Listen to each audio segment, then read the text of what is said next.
Hi, I'm Dave Hill, and you're watching the Channa Channa Channa podcast, which is incredible.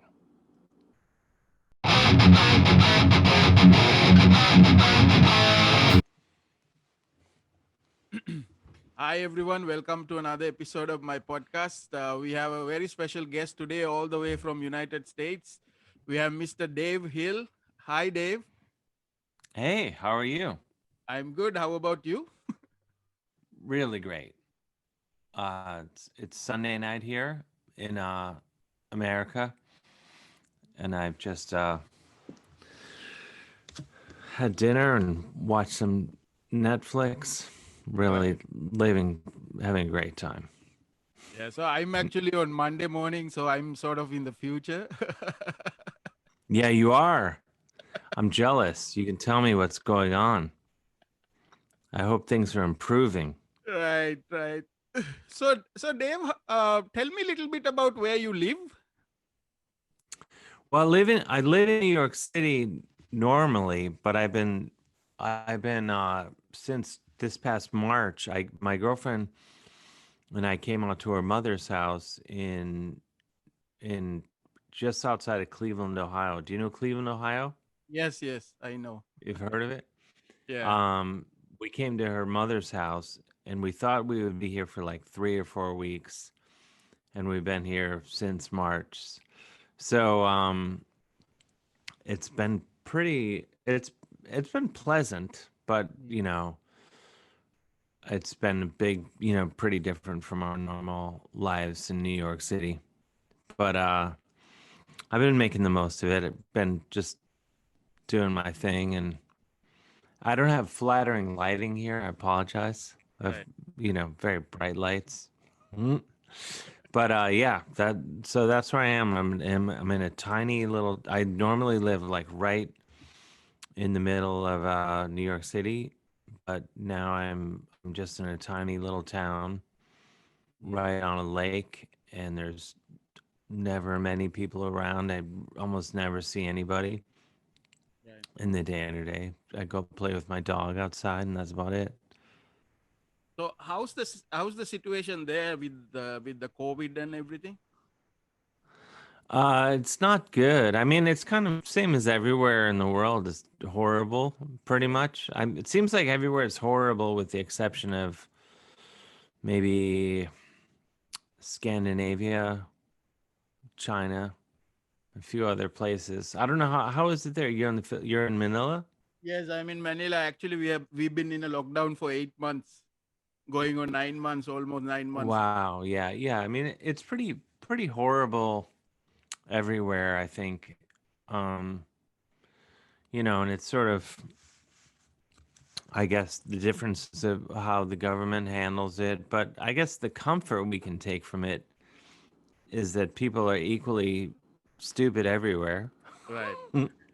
You're equally intelligent everywhere, whatever, however you want to look at it. So we're united in that. But it's pretty bad here. But it's good for us to be here. We're just taking care of her mom, my girlfriend's mom, and just kind of avoiding humans because we, it's just us pretty Right. much. I go to the store, post office every couple weeks or whatever, but and it's not like in New York where we would run into people every second, you know. Right. So I So with look forward to that. That's my preference, is to be in New York, right. normal time. So with the pandemic, when did you last perform like stand up or live? I think it was like right up until things got crazy, I was doing things, we did, or I should say Lance did a Witch Taint video in March of this year. Like the death metal video was like right as, you know, wasn't it was we shot it like probably the first weekend in March, which was like pretty close to when things really went nuts and everyone was like, "Oh shit, this is a real thing." Right. And And then in terms of performing live, I remember I did a handful of shows in upstate New York, not thinking that was like going to be the last shows I was doing. And then I think maybe the very last shows I was doing in New York, um, New York City, and there was kind of the vibe like, oh, like maybe we shouldn't be shaking hands. This seems maybe things are getting bad. I don't know. Right. And that was probably the last, I think, ones that I did. I'd have to look at the calendar, but that feels like maybe the last ones Right. was in New York, and we were kind of like, I don't know, and I thought we would stay in New York the whole time, and then it just really live like right in the thick of it. So there was a mobile morgue, uh, a block from our house, so we were like, let's go for a drive. Right. Let's get a break, but we're looking forward to going back, and with the vaccine, and hopefully maybe by summer, fall, things will start to get back to some sort of normal, and I can come visit you in the Philippines. Yeah. I'm coming over there. Coming over there. Yeah. I'm Looking gonna forward. come. What's that? No, I said I'm looking forward to that actually. I mean, I really want to, like, because normally, I travel all the time. I'm on a plane a few times a month. I leave the country, probably 4 times a year easily. Hmm. Probably, you know, go to 7 different countries a year on average, I think. Because at the end of every year, I'm like, where did I go this year? And this year, 2020, I've been nowhere. And Right. but normally I get to quite a few places. So I'm hoping, maybe 2022, I'll get over to like Philippines, Singapore, Thailand, India. Right. Right. Even though I realize they're not that close to each other, but relative to, Yes. you know, relatively speaking, as long as I'm in the neighborhood. Right. So I mean I go to a lot of concerts, and then this pandemic happened, so I couldn't go to any more shows. Everything got cancelled. I was Mm-hmm. looking at this Facebook memory today. I posted what I posted like end of 2019. I went to 69 shows, 69 concerts in 2019, and in Oh, 2020 nice. on 2020 I went to only like 8. Yeah, I mean it's nuts. It's crazy. Like when you think of it in, yeah, it's totally crazy. I don't know what to make of it. Um, Hopefully, we'll make up for it when we get back to normal. Right, right. We'll get back to it. So Dave, so I got connected with you because because of the Evil Singing Pandas. So because Lance did Yes. a collaboration with ESP. So can you tell me how that happened? Well, I'm very close with Lance, and so I know what he gets up to. And with Witch Taint, I think Evil Singing Pandas got a hold of Witch Taint on Facebook, and and you know the two bands hit it off right away. And so Lance, who no one has ever seen the two of us in the same place at the same time, Right, ever. Uh, so Lance sang and played guitar on Zombie Pura, the Evil Sing Panda song. And then hopefully, when this is all over, Witch Taint will come over to Asia and tour. That's the hope. right, right, But we loving Witch Taint loves Evil. I love Evil Sing Pandas too. They're extreme. They're dangerous, crazy, and evil. I mean, it's right there in the name. right, right. How do And you know? How do you know them?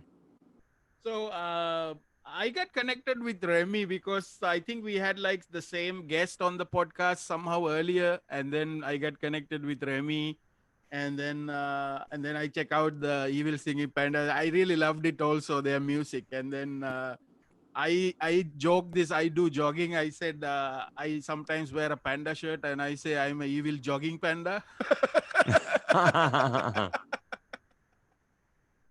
I like that. Yeah, those guys Yeah, are very good. They support my podcast and I support them, so it's a sort of a community thing. that's cool. Yeah. Have you ever met them in person? No, I haven't met, but I mean I used to go to Singapore a lot, but I never met Remy just on the internet. So it's some sort of a pandemic Mm-hmm. thing actually. So Yeah, yeah. But I mean, when this is all over, we're gonna have to hang out in yes, Singapore or somewhere.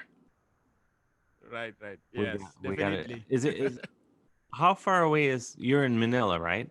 Yeah, so it's a 3 hour flight for me. Oh wow, that's pretty far. Yes, 3 hour flight. But to be honest, it takes more time to go to the airport than actually traveling from Manila to Singapore. Oh yeah, yeah. That's the worst is the airport. Oh, I was just looking earlier tonight because I have this plane ticket because right before the all this happened, I was supposed to go on tour, do a comedy tour in Norway. I was gonna go to Norway, and I was gonna go to Poland, Czech Republic, and England Mm, and do shows. And then so now I have this plane ticket that I have to use next year, and so I'm like, I'm just gonna go over there, even if I don't have shows. I'm just gonna go see friends and stuff. right, And I was just like looking in between, like I'll go to this city and that, and like the worst is like you're like, oh, it's like 8 hour bus ride or whatever. But like if you go to the airport, you're gonna sit around for 2 hours anyway in the flight, right, and so it's like fuck it, just get on a bus. right. Why not? So, Dave, can you tell me a little bit about your childhood and how do you get interested in like music, and also how do you get into like comedy? Sure. Well, I grew up in Cleveland, Ohio, which is um, pretty. Yeah, I mean, I got into music just from being, just like anyone being into bands, first classic rock and then, you know, punk rock, I guess it would be called, or garage rock and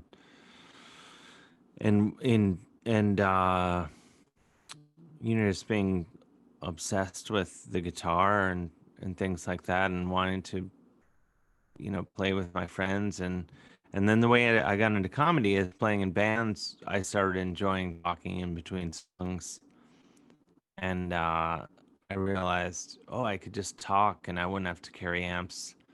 And the good thing about comedy is you don't have to like call like three or four or five other people and see like, oh, does this date work for you? Like, can you do this? Right, With comedy, you just go like, yeah, I can do that. You don't have to check with anybody else. right, So it can kind of move a lot faster in that way. Those things I really like about both, and I think I'll just always kind of do both because it's what I like doing, and my goal with life is to just to. I mean, I feel lucky. Hopefully, I can continue to make my living just doing the things that I love doing, which is those things and writing and things like that. It all kind of swirls together right. into one big mess. Yeah, because I when I check your website, oh my God, you have done so many things. Yeah, I mean, I'm just kind of like, to me, on the, I feel like I haven't accomplished anything, but I guess I just like, you know, I just like doing the things that I do, and it's sort of like I look at it just sort of these would be the things that I would, if I had to do something else for a living, if I were, I don't know, working at a bank or something, which I would be horrible at.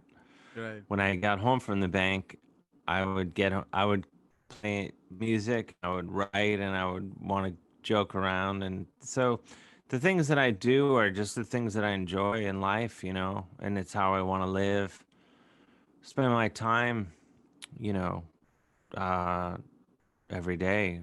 Those are just things I like doing. And aside from, I mean, my favorite thing is just hanging out with friends and family and eating and drinking and stuff. Too much.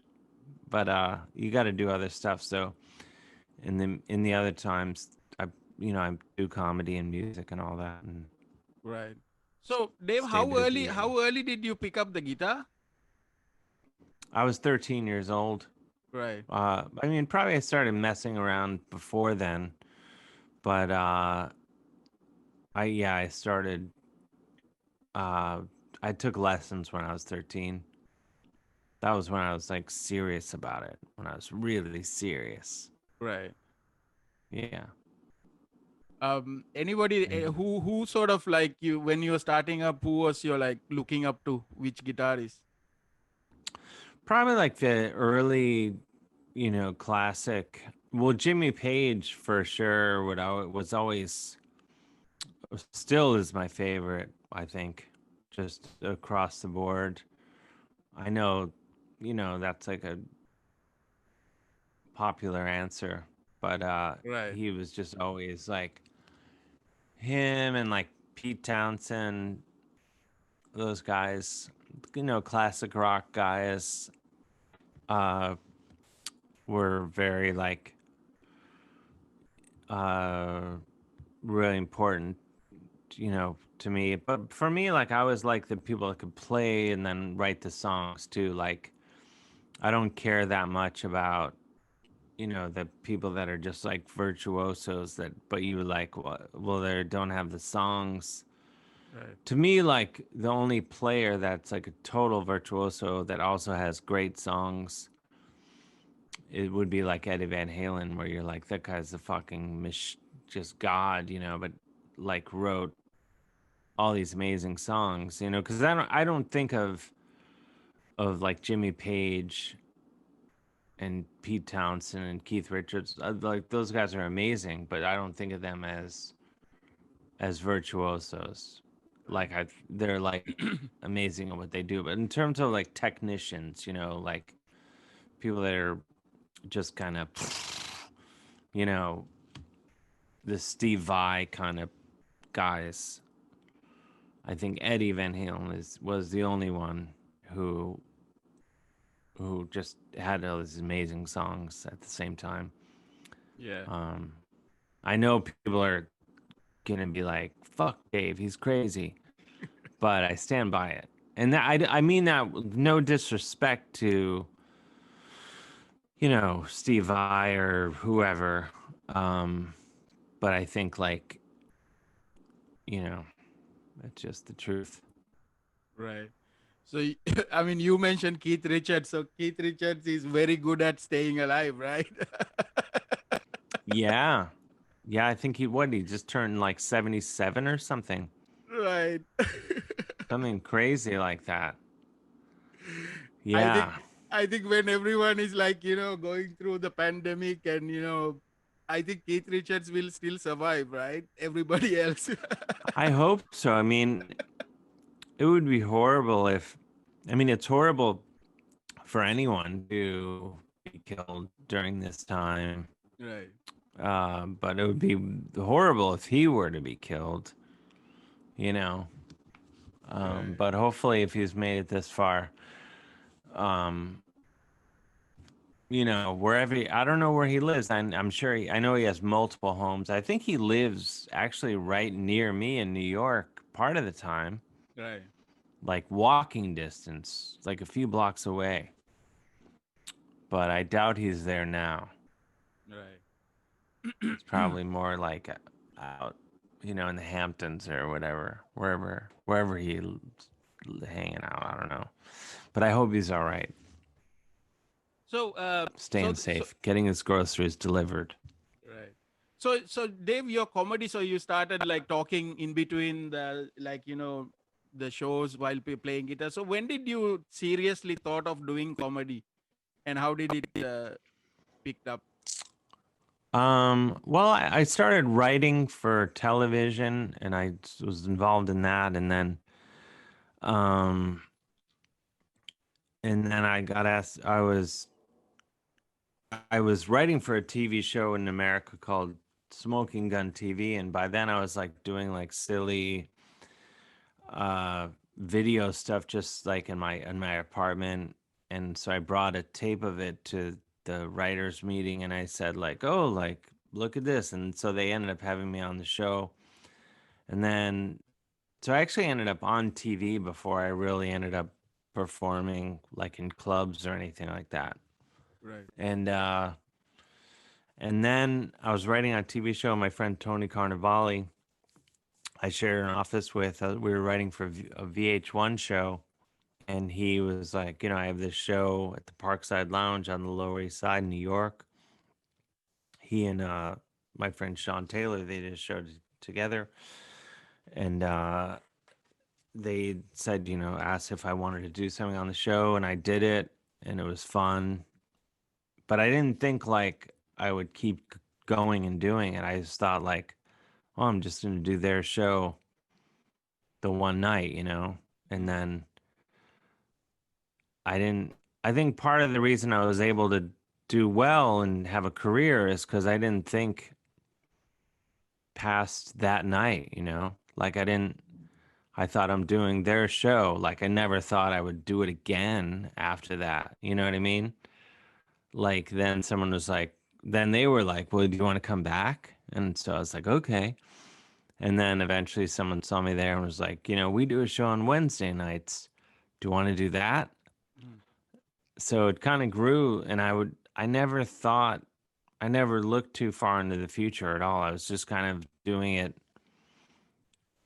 literally like, oh, like next Wednesday I'm doing this show Ash Wednesday at the Parkside Lounge. And so I think it grew that way because I didn't give a shit, and I didn't think, oh, I'm gonna try to make this work. And then that's kind of how I think it grew. I was able to turn it into a career, and things happen like early on, and I'm just not like, obviously I would want more, like everyone wants more and more and more, but and hasn't, I haven't turned into this huge star or anything, but I mean, I've been doing it for 15 years now and making a living. Mm. So I feel very lucky in that regard, in that I'm just kind of doing what I love to do, and just kind of growing, and hopefully there's plenty more to come, on the other side of this pandemic. And hopefully even during the pandemic, I'm staying busy during the pandemic, but um hopefully keep going. And but yeah, just I think it just the comedy especially grew, I think, because I didn't really have expectations for it. I was just kind of having fun. And I think that's like the best thing you can do with creative things, especially, is just work hard and have fun, and not be like squeezing it like, oh, I want it to work. Right. I think whenever I do that, it goes horribly wrong. Yeah, I watched one of your few clips of you, and I remember seeing you in Comedy Central actually because I didn't know who you were before. But and I saw this clip recently, the 7 minutes of Purgatory, where you Oh perform yeah, like yeah, in the yeah. backstage. Mm-hmm. And it's so Yeah. funny, like you were saying, like you can't keep your hands off yourself, like Oh yeah, yeah. Yeah, yeah, that's a fun show. My friend Ian Abramson is a genius. Came up with that concept, and yeah, it's a fun weird thing to do. right. But So Dave, who do you consider like who your favorite comics? Oh my gosh. There's so many. I could like answer all night and I would forget Right. 300 people I wanted to tell you. But in terms of like heroes, from growing up and stuff, I love like Andy Kaufman, David Letterman, Dick Cavett, of course, Chris Elliott, Fred Willard, Bobcat Goldthwait, um, and then more contemporary people. Then that's when it gets into like endless. Mm, Todd Barry, Janine Garofalo. There's Sam Simmons from Australia, Neil Hamburger, oh, Tig Notaro. I can't even remember who even I already said. right. It's endless. There's so many people, so many amazing people doing amazing. Glenn Wool. There's just so many great people. Right. So,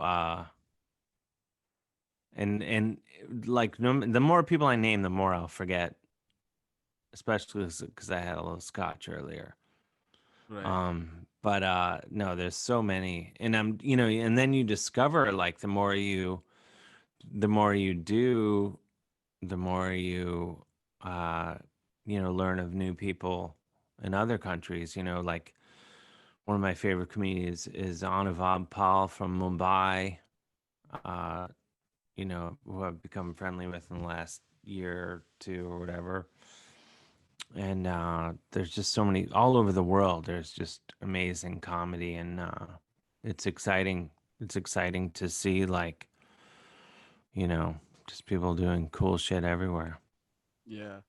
So Yeah. So what do you think about this? Because what I and what I remember is like uh before people can joke about anything really, but now it seems like everybody's sort of getting offended, or they don't look at it as a joke, they look at it as some sort of you know they don't really look, oh, this is just a oh joke, yeah, and move, they don't move on from it, they will just try to get offended.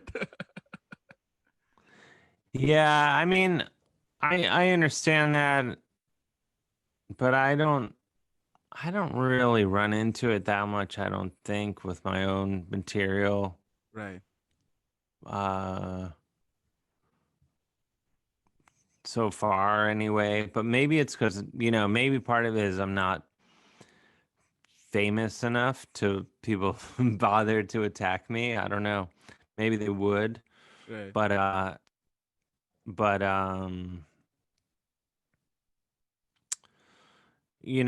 it's I think there's all sorts of things. I, there's a, there's no one answer. I think ultimately people should say what they want to say, but uh with in comedy and beyond, I think you have to accept that people maybe not like it, but uh, I don't know if I'm trying to articulate it well, but I think you know I think comedy, especially the whole idea is it's kind of a tightrope act to where people are the thing is the audience is kind of paying to see someone do this tightrope act, and sometimes it's not going to work out, and Right. you have to accept that. I think the bigger problem is the culture, at least in America, and I think probably in a lot of the world of where there's a lack of redemption for anyone for anything that they say or do, however big or small. And I think that's the bigger problem, Mhm. is that if someone says or does something, I mean, I have a pretty in terms of a joke poorly executed all the way to a full-on murder. I feel like there's redemption for all those, you know, for anyone that fucks up. So I think that's probably the bigger problem is that we don't uh, leave room for that. There's not room for dialogue, and there's not room for for redemption. I think that's the problem with but with comedy, I don't know. It's like I don't think it's a big thing. With PC, like people are like, oh, you got to be PC. It's like my dad really is a gentleman, conservative guy, and I've known him my whole life, and he's never had occasion to use any of the words that I'm hearing people say that they want the freedom to use now, Right, right. Like, I don't think there's if he can do it, everyone else can do it. I don't think you need to use some certain words to get your point across. Even if you want to be an absolute fucker, there's words you don't have to use. You can still, if you're intelligent, you can be an absolute fucker without, using certain words. So I don't know. Right. Um, I don't know. I don't know. I don't know if there's one answer for everything, but in terms of me personally, like I don't run into it much that much. Personally, it's not so far been a problem for me, but I think also if you're speaking from a place of being accepting and inclusive of all people, if you're speaking that way from your heart, like you're not going to really run into it that much. If you're have a problem, it's going to come out, and then you got to deal with it. But as I said, on the flip side of it, I think people need to, if someone comes out and says or does something fucked up or that they don't agree with, you have to leave, room for people have to have the capacity to be like, hey, like, well, I'll get to a better place. I'm not going to write you off forever, And again, I think that for almost anyone on earth, maybe not Donald Trump, but maybe most other people, Right. he's a fucker. I don't know if there's room for redemption for him or his administration or his family, but whatever. So Dave, I was I mean looking at your all these different bands you are involved and you formed, and I came across this video from 1995, Formaldehyde from Oh, Sons of Elvis. oh wow, you're really doing the deep. That's amazing. That's always, it's amazing. Like, I guess it's kind of the internet, but yeah, that's amazing. Like, I did a show in Krakow, Poland. Uh, I don't know sometime last year, and someone yelled "Sons of Elvis" at one point, and I was like, "What? Like, how?" It's my first time ever in Poland. People are talking about someone I did 25 years ago. Anyway, yeah, it's pretty cool or weird. That's a very MTV type video, right? From the 90s. You did a very cool, like a 90s video of that. Oh, totally. I mean, it could not have been more on the nose for that because, our label hired this guy, Fred Stewart, who unfortunately has died. I think not long after we did that video. He died in a car accident, I think. And but he did the early Tool videos, Right, so right. we were like, so he's a hot director, and we were like, we got the Tool guy, and Tool has done better, arguably better than my band Sons of Elvis. But I think it's a pretty cool video that he made. Even though Yeah, I'm yeah. not in it that much, I have to say I'm not in it that much. I'm in it like a couple times, I think. Right. But I On remember that day really vividly. right. Uh, I remember totally. I could tell you so many details of that day, and I could even tell you where I had dinner that night. I'll tell you, El Compadre, or in L.A. Would I still go there often when I'm in L.A. But yeah, that was very exciting. We were really young. It was my first time in Los Angeles. We shot that video. The makeup lady had done rat videos and was telling us about what it was like working with a rat, which I was very excited to hear about. Right. Yeah, it's so cool.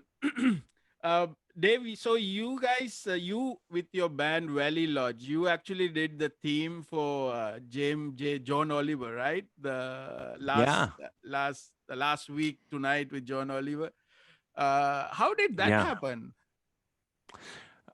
We were just very lucky, honestly. And I know John through comedy, and I know the showrunner Liz Stanton through. We had worked on another show together years before before that, and Valley Lodge. We keep making records every few years.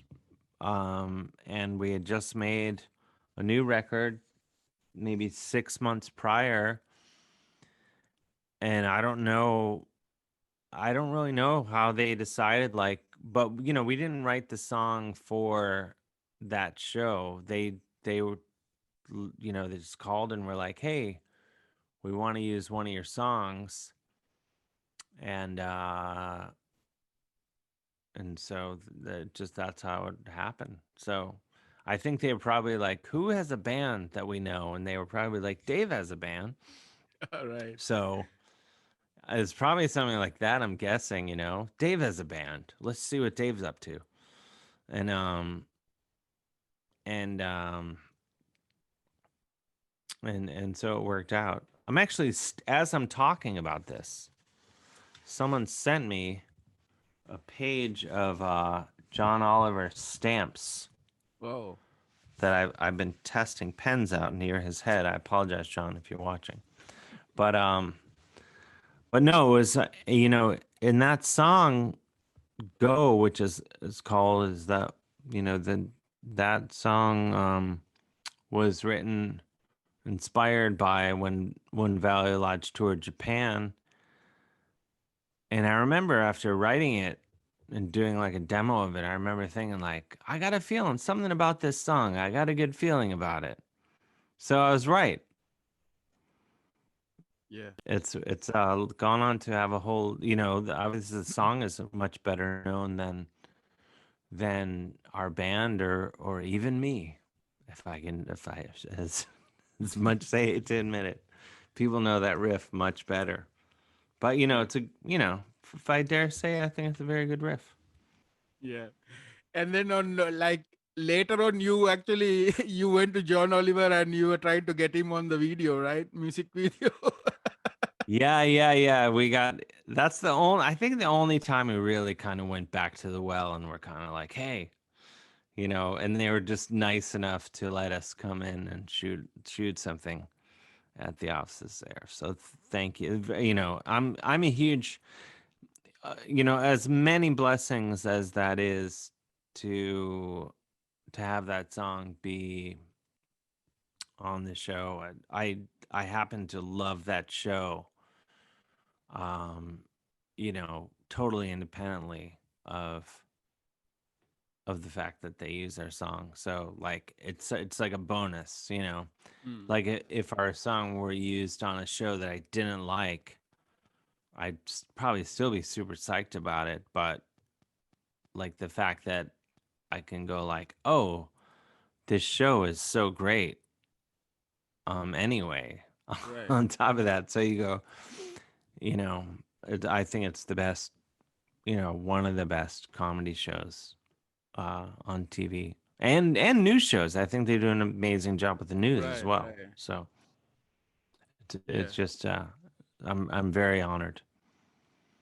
Yeah, because John Oliver, you can the topic is about something maybe horrible, but he makes it it's may you feel better just you because you get to know more about it, but he makes it in a way that it's not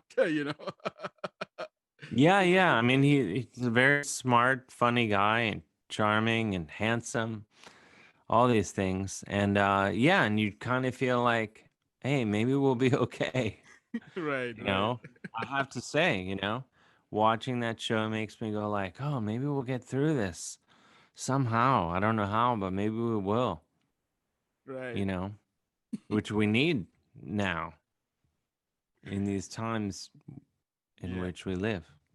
So Dave, when I said that you're joining the podcast, I posted this in a Sri Lankan metal chat chat group. You're the poster for this podcast, and then someone replied, "Oh, this is the guy from Metal Grasshopper with Phil Anselmo." Oh, yeah, yeah, yeah, yeah. Of course. How did Yeah. that happen with That's so Phil? cool. Yeah, Oh, that's so cool. I was just watching. I just like last weekend watched do you know MIA, the rapper? yeah, I watched her documentary, and they talk about her growing up in Sri Lanka. So yes, anyway, that's my so I was thinking of that. Anyway, but Metal Grasshopper came about because obviously, like, as a metal fan, I'm a huge fan of Pantera and Superjoint Ritual, all of Phil's bands. And but really the way it came about was my friend Chris Lee and my friend Sean Isolt. Sean was in White Zombie, and they're two of my best friends in the world. And they live in New Orleans, and they live in New York as well.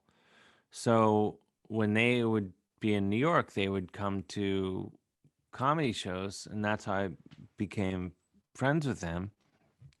And they started sending some of my videos to Phil and his wife Kate, and they sent like the early Witch Taint emails, the blackmetaldialogues.com, which is kind of like the origin story of Witch Taint. right, They sent that to them and some other friends, and they were like, "Oh, Phil's like into he thinks you're funny." So I was like, "Oh, we should figure out something to do together."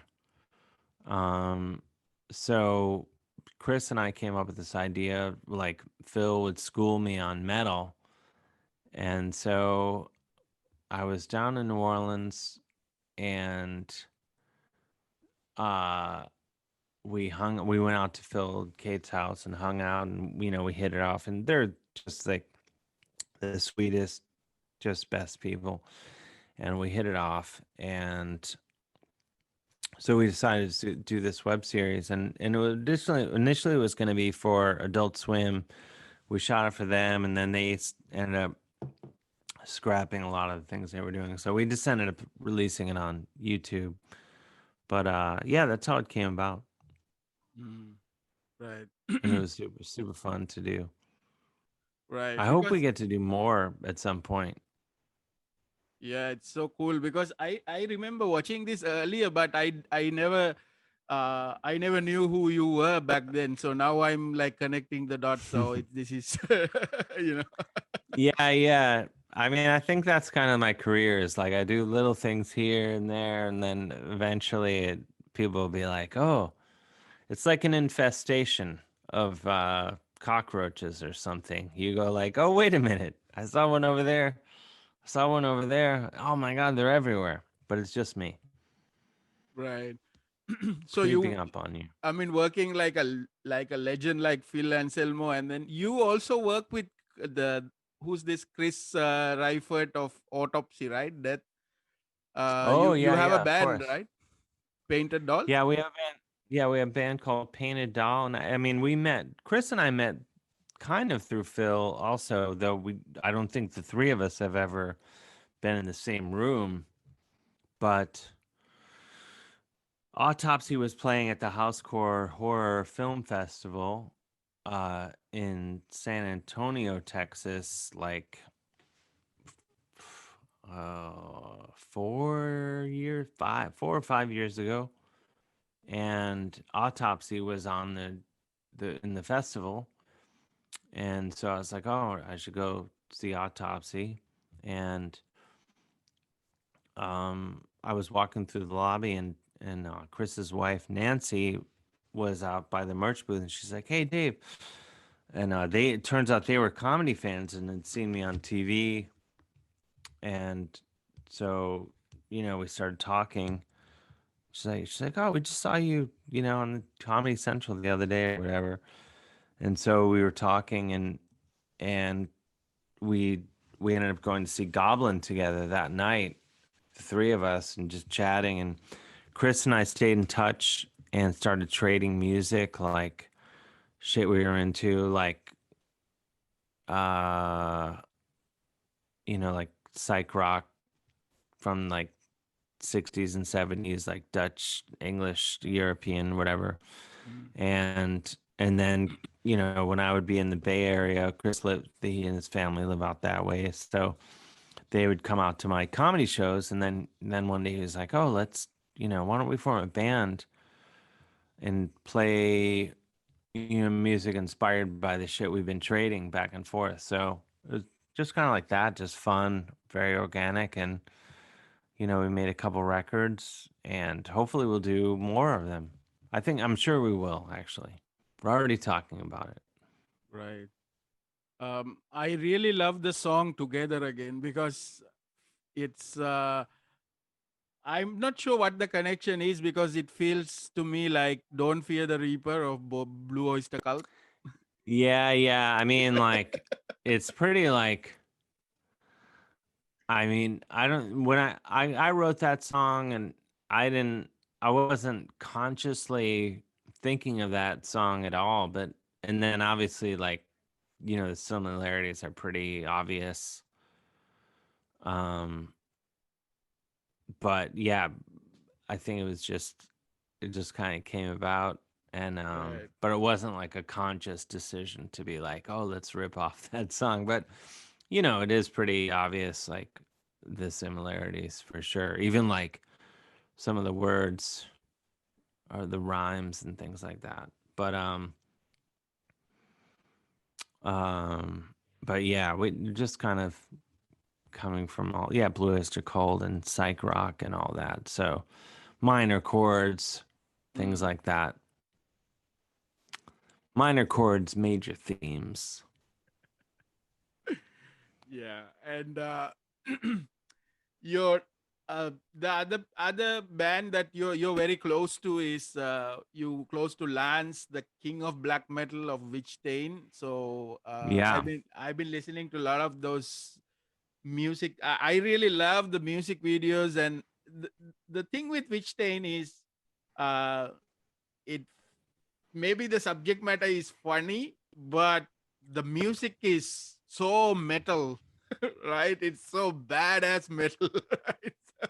Oh, thanks.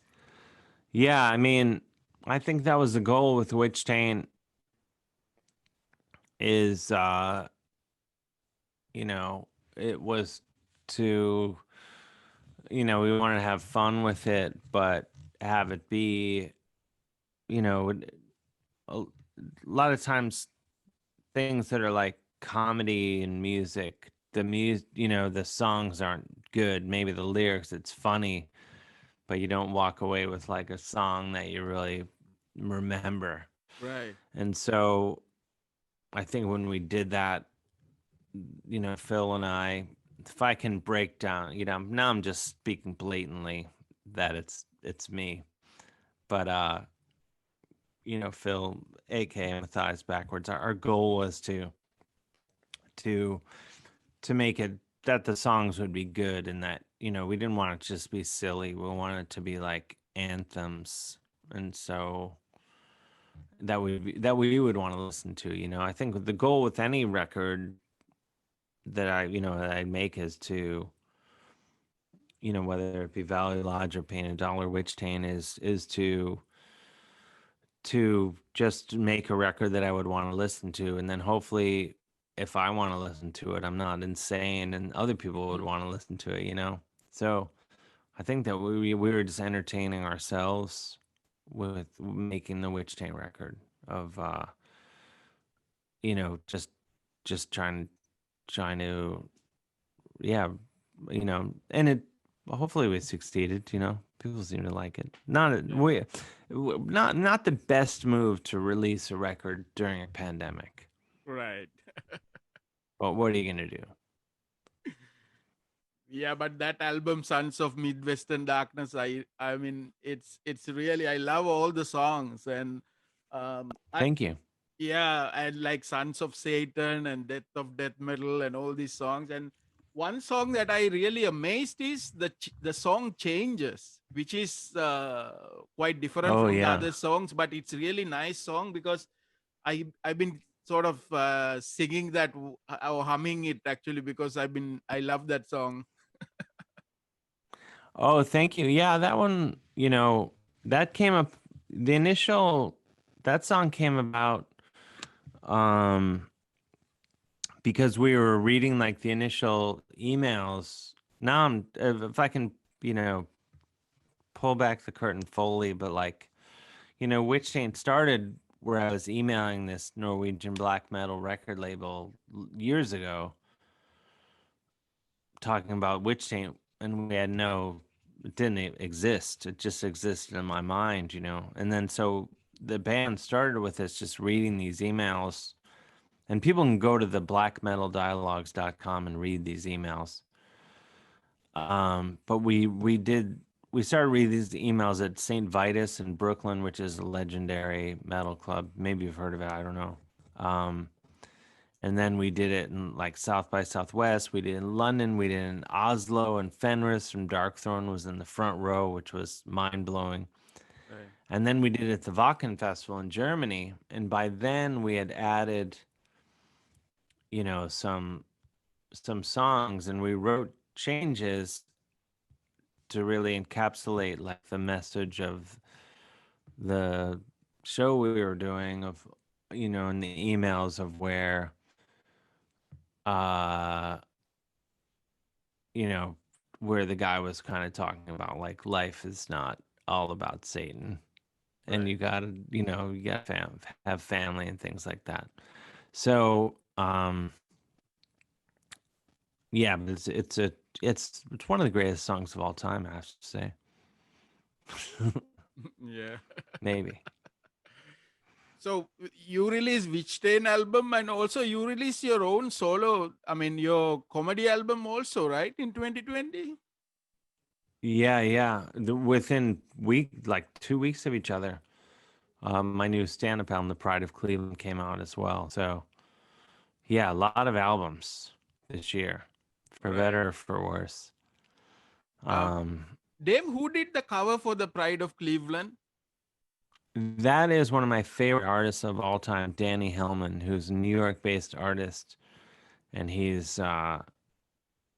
just amazing.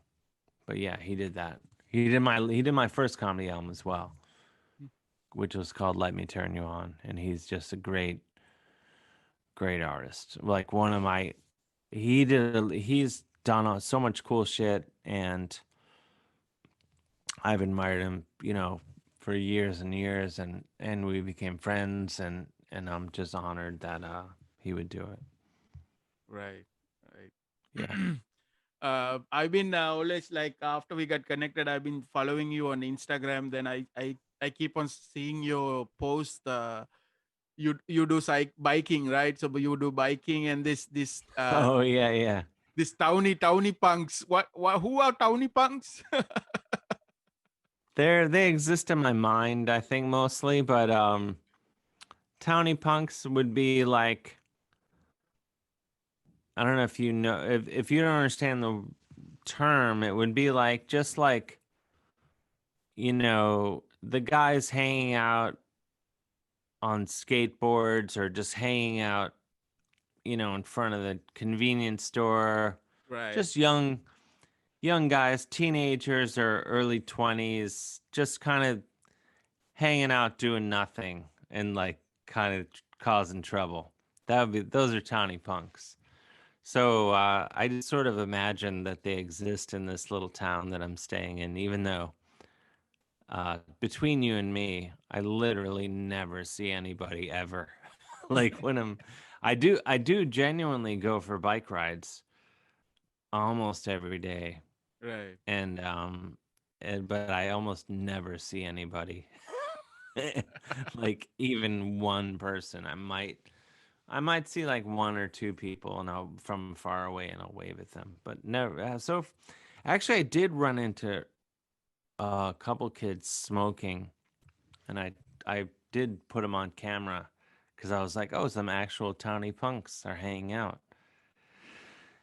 And they were like, "Did you just take our picture?" And I was like, "Oh, that'd be funny if I actually got into a fight with the towny punks." But it didn't happen. So Dave, I know that you just posted that you're on Cameo now, right? And you're going to do Billy Joel impression. So Yeah, yeah, I'm on Cameo, and yeah, for all of this week, I'm gonna sing Billy Joel songs if people want it, and I'll donate all the money to No Kid Hungry, which is an organization that feeds hungry kids. right, that's So great. yeah, yeah. So and I've gotten a bunch of requests already. So so it feels good, you know. If I like being an idiot. That's my favorite thing to do is just be an idiot. Clearly. Um, so if I can take that and make some money and make it so kids don't go hungry, then well, what better Right. use of, perfect. Yeah. So I know that you're looking forward to touring, and what are you working on currently? Like sort of like on the next couple of months or early next year. Anything that you're working on? New songs, new music, or new Yeah, stuff? I mean, there's a bunch. I don't know what's gonna happen really, but I've been writing a lot. You know, I'm working on a new book. I'm writing a screenplay and blah blah blah. And then, but in terms of you know music, everything. I've written a ton of Witch Taint, ton of Painted Doll, ton of Valley Lodge, and ton of something that'll probably be something else. Um, and and then hopefully get out there and do all sorts of fun things. I hope. Hopefully, I mean, it sounds like maybe I don't know what's gonna happen next year. Really, it sounds like most of next year is probably fucked. Realistically, Mm. maybe some stuff will happen, but hopefully, I'll do some things and maybe get over. By 2022, I can feel it. I'm gonna get over there to Manila, get over there to Singapore, and come see all you guys. But Right. who knows? Maybe by fall, maybe by November of next year, we could be all in good shape. Yeah. You know, what are they saying? Are you guys supposed to get the vaccine? Or do you have it now? We don't have it now because the government is. I think here they are just still negotiating to get it. So not yet. Mm-hmm. So So hopefully soon, and then hopefully we can everyone can get back to some form of normal before too long. yeah. But yeah, it's just I mean I'm just trying to stay busy, play with my dog, like everyone, just kind of do as much as I can. But I mean, sort of one of the cool things though with all this is connecting with like you and Evil Singing Pandas and stuff like stuff that maybe wouldn't have happened, you know, without this. So Yeah. It's not all bad. When I reflect on 2020, I won't think of all bad things. I'll think there's been some very good things in amongst all absolute fucking horrible things. Yeah, actually, Dave, I started this podcast because of COVID, because I got stuck home. I couldn't go to shows anymore, so I thought maybe I'll just start talking to some of the bands and people I know. That's how Oh, this podcast nice. actually started. So So 2020, it's not all bad. Actually, for me, I feel that it was a for for reflecting myself and looking at myself and making the relationships improve, like with my family and my kid. So I think I for me, I feel it's a better year for me actually. Oh, good. Yeah. Yeah. I mean, I think it's a hard year, but some really good things, and I think hopefully good things that we'll take into the future, and the future will be even better. I hope. Yeah. You know.